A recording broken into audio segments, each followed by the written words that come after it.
गुनाहों का देवता पार्ट 2। चंदर ने प्याले को अपने सामने रखा और उसे चारों तरफ घुमाकर देखता रहा कि किस तरफ से उसे चाय का अंश मिल सकता है। जब सभी ओर से प्याले में क्षीर सागर नजर आया तो उसने हार कर प्याला रख दिया। क्यों पीते क्यों नहीं? सुधा ने अपना प्याला रख दिया। पिए क्या? कहीं चाय भी हो तो? और क्या खालिश चाय पीजिएगा? दिमागी काम करने वालों को ऐसी ही चाय पीनी चाहिए। तो अब मुझे सोचना पड़ेगा कि मैं चाय छोड़ूं या रिसर्च। एक ऐसी चाय मुझे पसंद, न ऐसा दिमागी काम। लो, आपको विश्वास नहीं होता? मेरी क्लास फेलो है गेसु काजमी, सबसे तेज लड़की है। उसकी अम्मी उसे दूध में चाय उबाल कर देती है। क्या नाम है तुम्हारी सखी का? गेसु। बड़ा अच्छा नाम है। और क्या, मेरी सबसे घनिष्ठ मित्र है और उतनी ही अच्छी है जितना अच्छा नाम। जरूर जरूर, मुंह बिचकाते हुए चंदर ने कहा, और उतनी ही काली होगी जितने काले गेसु। धत, शर्म नहीं आती किसी लड़की के लिए ऐसा कहते हुए? और हमारे दोस्तों की बुराई करती हो तब क्या? वे तो सब हैं ही बुरे। अच्छा तो नाश्ता, पहले फल खाओ। और वह प्लेट में छिल छिल कर संतरा रखने लगी। इतने में जो ही वह झुककर एक गिरे हुए संतरे को नीचे से उठाने लगी कि चंदर ने झट से उसका प्याला अपने सामने रख लिया और अपना प्याला उधर रख दिया और शांत चित्त में पीने लगा। संतरे की फांकें उसकी ओर बढ़ाते हुए ज्यों ही उसने एक घूंट चाय ली तो वह चौंक कर बोली, अरे यह क्या हुआ? कुछ नहीं, हमने उसमें दूध डाल दिया। तुम्हारी दिमागी काम बहुत रहता है ना? चंदर ने ठाठ से चाय घूंटते हुए कहा। सुधा कुड़ गई, कुछ बोली नहीं। चाय खत्म करके चंदर ने घड़ी देखी। अच्छा लाओ, क्या टाइप कराना है? बहुत देर हो रही है। बस यहाँ तो 1 मिनट बैठना बुरा लगता है आपको? हम कहते हैं कि नाश्ते और खाने के वक्त आदमी को जल्दी नहीं करनी चाहिए। बैठिए ना। अरे तो तुम्हें कॉलेज की तैयारी नहीं करनी है? क्यों नहीं करनी है? आज तो गेसू को मोटर पर लेते हुए तब जाना है। तुम्हारी गेसू और कभी मोटर पर चढ़ी है? जी, वह साबिर हुसैन काजमी की लड़की है। उसके यहाँ 2 मोटरें हैं और रोज़ तो उसके यहाँ दावतें होती रहती हैं। अच्छा, हमारी तो दावत कभी नहीं की। आहा, गेसू के यहाँ दावत खाएंगे इसी मुंह से। जनाब, उसकी शादी भी तय हो गई है, अगले जाड़ों तक शायद हो भी जाए। छी, बड़ी खराब लड़की है। कहाँ रहता है तुम्हारा ध्यान? सुधा ने मजाक में पराजित कर बहुत विजय भरी मुस्कान से उसकी ओर देखा। चंदर ने झेप कर निगाह नीची कर ली तो सुधा पास आकर चंदर का कंधा पकड़कर बोली, अरे उदास हो गए? नहीं भैया, तुम्हारा भी ब्याह तय कराएंगे, घबराते क्यों हो? और एक मोटी सी इकोनॉमिक्स की किताब उठाकर बोली, लो, इस मुटकी से ब्याह करोगे? लो बातचीत कर लो, तब तक मैं निबंध ले आऊं टाइप कराने वाला। चंदर ने खिसिया कर बड़ी जोर से सुधा का हाथ दबाया। हाय रे! सुधा ने हाथ छुड़ाकर मुंह बनाते हुए कहा, लो बाबा, हम जा रहे हैं, काहे बिगड़ रहे हैं आप? और वह चली गई। डॉक्टर साहब का लिखा हुआ निबंध उठा लाई और बोली, लो, यह निबंध भी पांडुलिपि है। इसके बाद चंदर की ओर बड़े दुलार से देखती हुई बोली, शाम को आओगे? ना। अच्छा, हम परेशान नहीं करेंगे, तुम चुपचाप पढ़ना। जब रात को पापा आ जाएं तो उन्हें निबंध की प्रतिलिपि देकर चले जाना। नहीं, आज शाम को मेरी दावत है ठाकुर साहब के यहाँ, तो उसके बाद आ जाना। और देखो, अब फरवरी आ गई है, मास्टर ढूंढ दो हमें। नहीं, ये सब झूठी बात है, हम कल सुबह आएंगे। अच्छा, तो सुबह जल्दी आना और देखो, मास्टर लाना मत भूलना, ड्राइवर तुम्हें मुखर्जी रोड पहुंचा देगा। वह कार में बैठ गया और कार स्टार्ट हो गई। फिर सुधा ने पुकारा। वह फिर उतरा। सुधा बोली, लो, लिफाफा तो भूल ही गए थे, पापा ने लिख दिया है, उसे दे देना।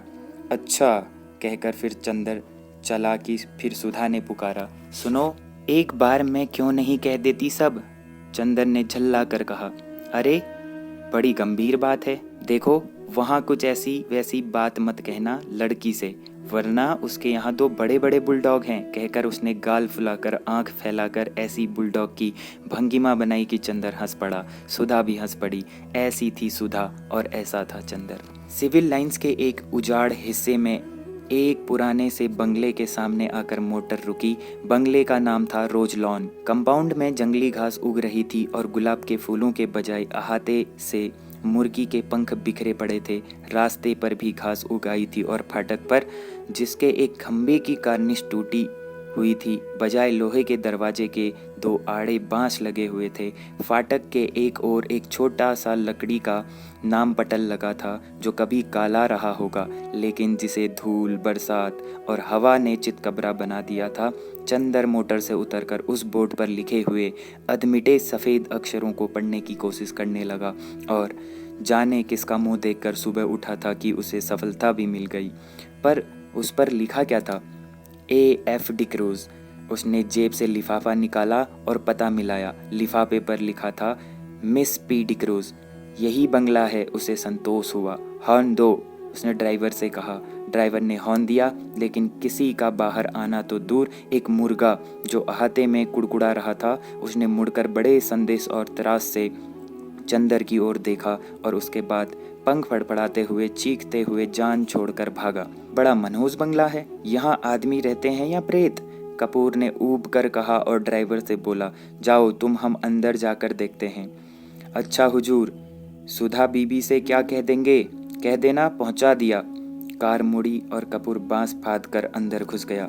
आगे का पोर्टिको खाली पड़ा था और नीचे की जमीन ऐसी थी जैसे कई साल से उस बंगले में कोई सवारी गाड़ी न आई हो। वह बरामदे में गया, दरवाजे बंद थे और उन पर धूल जमी थी। एक जगह चौखट और दरवाजे के बीच में मकड़ी ने जाला बुना रखा था। यह बंगला खाली है क्या? कपूर ने सोचा। सुबह 8:30 बजे ही वहाँ ऐसा सन्नाटा छाया था कि दिल घबरा जाए। आसपास चारों ओर आधी फरलांग तक कोई बंगला नहीं था। उसने सोचा बंगले के पीछे की ओर शायद नौकरों की झोपड़ियां हों।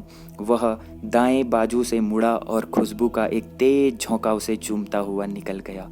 ताज्जुब है, यह सन्नाटा, यह मनहूसी और इतनी खुशबू, कपूर ने कहा और आगे बढ़ा तो देखा कि बंगले के पिछवाड़े गुलाब का एक बहुत खूबसूरत बाग है। कच्ची रवीसें और बड़े बड़े गुलाब, हर रंग के। वह सचमुच रोजलान था। वह बाग में पहुंचा। उधर से भी बंगले के दरवाजे बंद थे। उसने खटखटाया, लेकिन कोई जवाब नहीं मिला। वह बाग में घुसा कि शायद कोई माली काम कर रहा हो। बीच बीच में ऊंचे ऊंचे जंगली चमेली के झाड़ थे और कहीं कहीं लोहे की छड़ों के कटघरे। बेगम बेलिया भी फूल रही थी, लेकिन चारों ओर एक अजीब सा सन्नाटा था और हर फूल पर किसी खामोशी के फरिश्ते की छां थी। फूलों में रंग था, हवा में ताजगी थी, पेड़ों में हरियाली थी, झोंकों में खुशबू थी, लेकिन फिर भी सारा बाग एक सितारों का गुलदस्ता लग रहा था, जिनकी चमक, जिनकी रोशनी और जिनकी ऊंचाई लुट चुकी हो। लगता था जैसे बाग का मालिक मौसमी रंगीन भूल चुका हो, क्योंकि नेस्टर्शियम या स्वीटपी या फ्लाक्स कोई भी मौसमी फूल न था। सिर्फ गुलाब थे और जंगली चमेली थी और बेगम बेलिया थी जो सालों पहले बोए गए थे। उसके बाद उन्हीं की कांट छांट पर बाग चल रहा था। बागवानी में कोई नवीनतम और मौसम का उल्लास न था। चंदर फूलों का बेहद शौकीन था। सुबह घूमने के लिए उसने दरिया किनारे के बजाय अल्फ्रेड पार्क चुना था, क्योंकि पानी की लहरों के बजाय उसे फूलों के बाग के रंग और सौरभ की लहरों से बेहद प्यार था। और उसे दूसरा शौक था कि फूलों के पौधों के पास से गुजरते हुए हर फूल को समझाने की कोशिश करना। अपनी नाजुक टहनियों पर हंसते मुस्कुराते हुए ये फूल जैसे अपने रंगों की बोली में आदमी से जिंदगी का जाने कौन सा राज कहना चाहते हैं, और ऐसा लगता है कि जैसे हर फूल के पास अपना व्यक्तिगत संदेश है, जिसे वह अपने दिल की पाखुड़ियों से आहिस्ते से सहेज कर रखे हुए हैं कि कोई सुनने वाला मिले और वह अपनी दास्तां कह जाए। पौधे की ऊपरी फुनगी पर मुस्कुराता हुआ आसमान की तरह मुंह किए हुए यह गुलाब, जो रात भर सितारों की मुस्कुराहट चुपचाप पीता रहा और अपने मोतियों पाखुड़ियों के होठों से जाने क्यों खिलखिलाता ही जा रहा है। जाने इसे कौन सा रहस्य मिल गया है, और वह एक नीचे वाली टहनी का आधा झुका हुआ गुलाब, झुकी हुई पलकों की पाखुड़ियों और दोहरे मखमली तार सी उसकी डंडी। यह गुलाब जाने क्यों उदास है, और यह दुबली पतली लंबी सी नाजुक कली जो बहुत सावधानी से हरा आंचल लपेटे हैं। और प्रथम ज्ञात यौवना की तरह लाज में जो सिमटी और सिमटी ही चली जा रही है, लेकिन जिसके यौवन की गुलाबी लपटें 7 हरे पर्दों में से झलक ही पड़ती है। और फारस के शहजादे जैसा शान से खिला हुआ पीला गुलाब, उस पीले गुलाब के अंदर आकर चंदर रुक गया और झुककर देखने लगा। कार्तिक पूनों के चांद से झरने वाले अमृत को पाने के लिए व्याकुल किसी सुकुमार भावुक परी की फैली हुई अंजलि के बराबर बड़ा सा वह फूल जैसे रोशनी बिखेर रहा था। बेगम बेलिया के कुंज से छनकर आने वाली तोता पंखी धूप ने जैसे उस पर धान पान की तरह खुशनुमा हरियाली बिखेर दी थी। चंदर ने सोचा उसे तोड़ लें, लेकिन हिम्मत न पड़ी। वह झुका कि उसे सूंघ ही ले। सूंघने के इरादे से उसने हाथ बढ़ाया ही था कि किसी ने पीछे से गरज कर कहा, here you are, I have caught red handed today. यह तुम हो, आज तुम्हें मौके पर पकड़ पाया हूँ। और उसके बाद किसी ने अपने दोनों हाथों में जकड़ लिया और उसकी गर्दन पर सवार हो गया। वह उछल पड़ा और अपने को छुड़ाने की कोशिश करने लगा। पहले तो वह कुछ समझ नहीं पाया। अजब रहस्यमय है यह बंगला।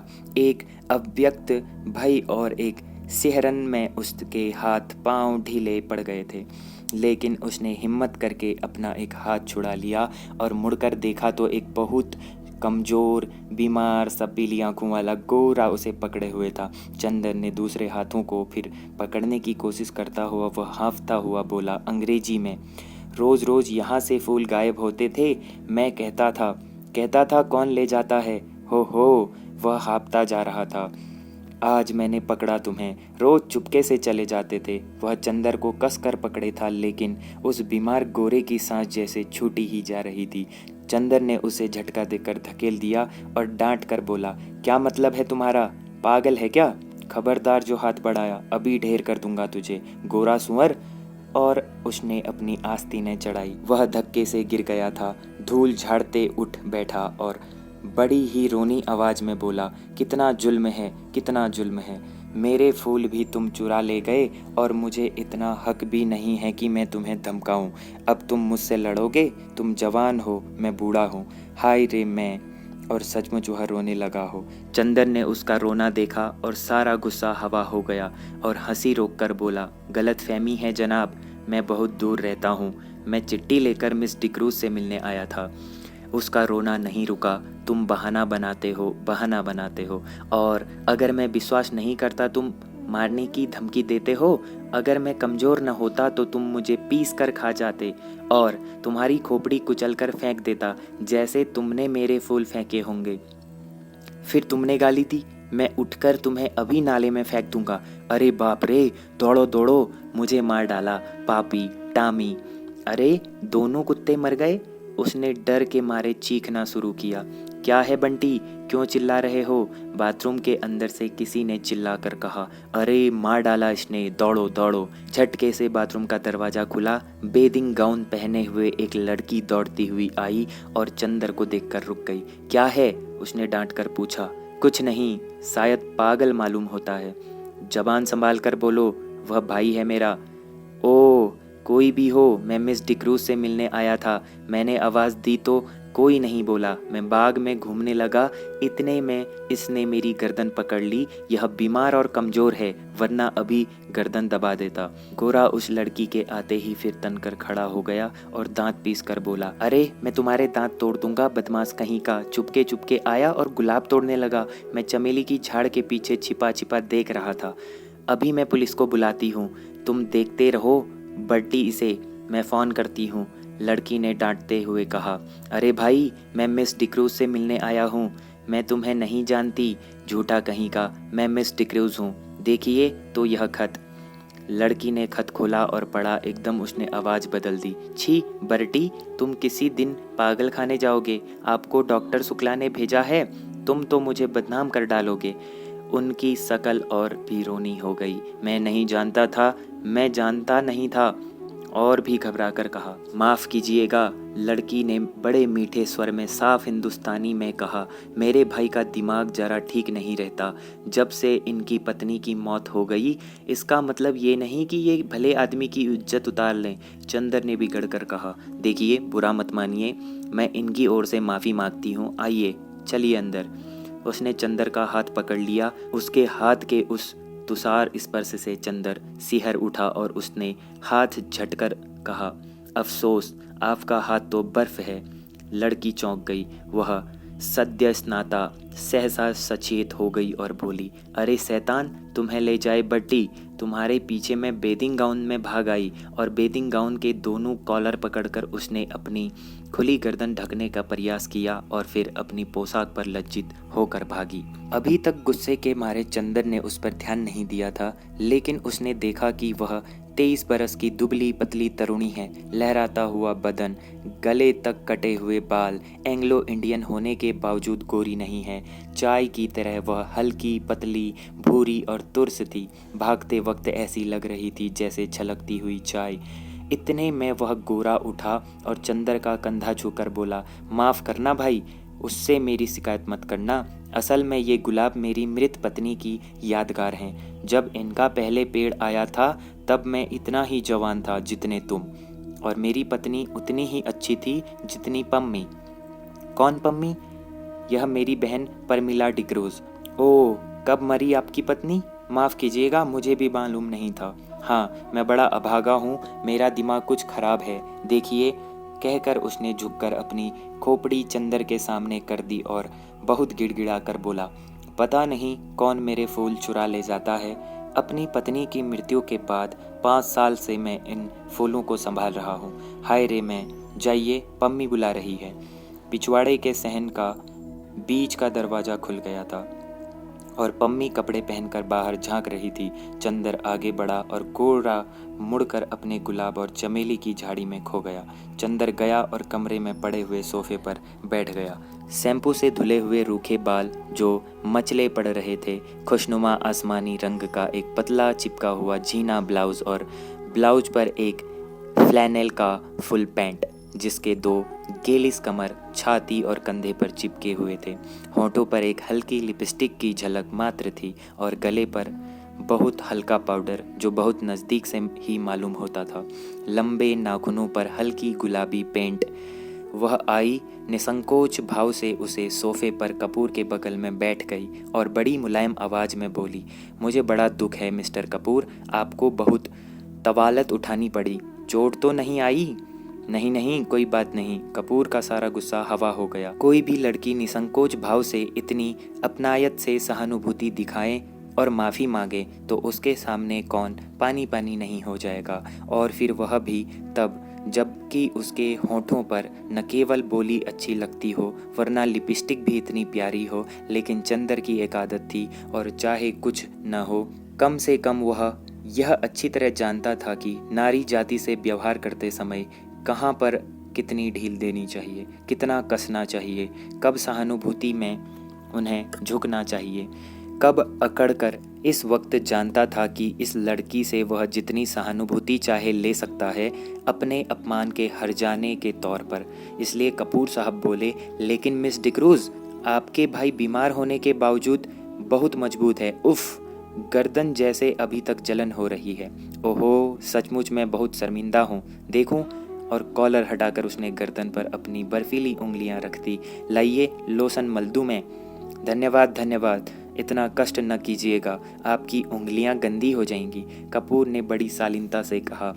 पम्मी के होठों पर एक हल्की सी मुस्कुराहट, आंखों में हल्की सी लाज और वक्ष में एक हल्का सा कंपन दौड़ गया।